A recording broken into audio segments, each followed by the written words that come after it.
नमस्कार. Social media म्हणजे काय हो? माझ्या मते सोशल मीडिया म्हणजे आपल्या साध्या, सरळ, वरण-भातवाल्या आयुष्याला दुसऱ्यांच्या शेजवान फ्राईड राईसवाल्या आयुष्यासोबत कंपेअर करायची एक 24 तास चालणारी न संपणारी स्पर्धा. इथे प्रत्येकाचं आयुष्य परफेक्ट आहे. प्रत्येकाची व्हॅकेशन #वंडरलस्ट आहे. प्रत्येकाचं नातं #कपल गोल्स आहे आणि प्रत्येकाची पुरणपोळी गोल गरगरीत #फूडगॅझम आहे. आणि ह्या सगळ्या परफेक्ट आयुष्याच्या स्टोरीज बघून आपल्या पोटात जो गोळा येतो ना, त्यालाच आजकालची पिढी फोमो म्हणते, फिअर ऑफ मिसिंग आउट. आपल्याला वाटतं आपलंच काहीतरी चुकतंय, आपणच मागे राहिलोय. हीच गोष्ट माझ्यासोबत पण घडली. तर गोष्ट आहे स्नेहाची. पुण्यात राहणारी, IT मध्ये काम करणारी एक सामान्य मुलगी. एका शनिवारी रात्री बाहेर रिमझिम पाऊस पडत होता आणि स्नेहा तिच्या आवडत्या खिडकीत बसून हातातल्या मोबाईलमध्ये डोकं घालून बसली होती. बाहेरचा पाऊस तिला दिसत नव्हता. तिला दिसत होत्या फक्त Instagramवरच्या स्टोरीज. एका मैत्रिणीने लडाख ट्रिपचे फोटो टाकले होते. "वॉट अ लाईफ" कॅप्शन सकट. दुसऱ्या एका मित्राने त्याच्या नव्या गाडीसोबतचा फोटो टाकला होता. #Dream come true.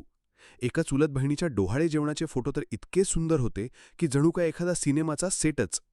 हे सगळं बघता बघता स्नेहाच्या चेहऱ्यावरचं हसू कुठल्या कुठे पळून गेलं. तिला वाटलं, सगळे किती मजा करतायत. लग्न, बाळं, प्रमोशन, परदेशवाऱ्या.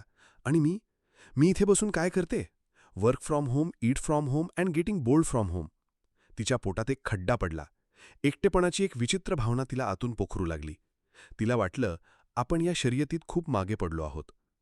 ती ह्याच विचारात हरवली होती तेवढ्यात तिची आजी हातात वाफाळलेल्या आल्याच्या चहाचे 2 कप घेऊन तिच्या खोलीत आली.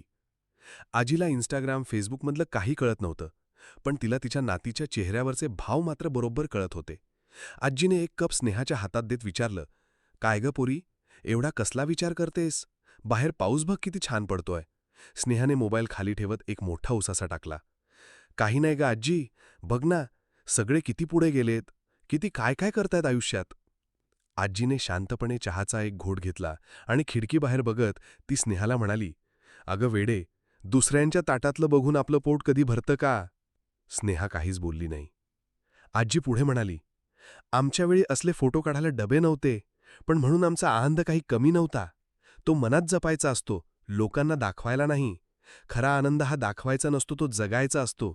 जसा ह्या चहाचा सुगंध किंवा पहिल्या पावसाचा मातीचा वास किंवा तू लहानपणी अंगणात पावसात भिजताना जो खिदळून हसायचीस, तो आवाज.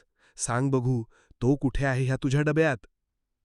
आजीचे ते शेवटचे शब्द स्नेहाच्या काळजाला भिडले.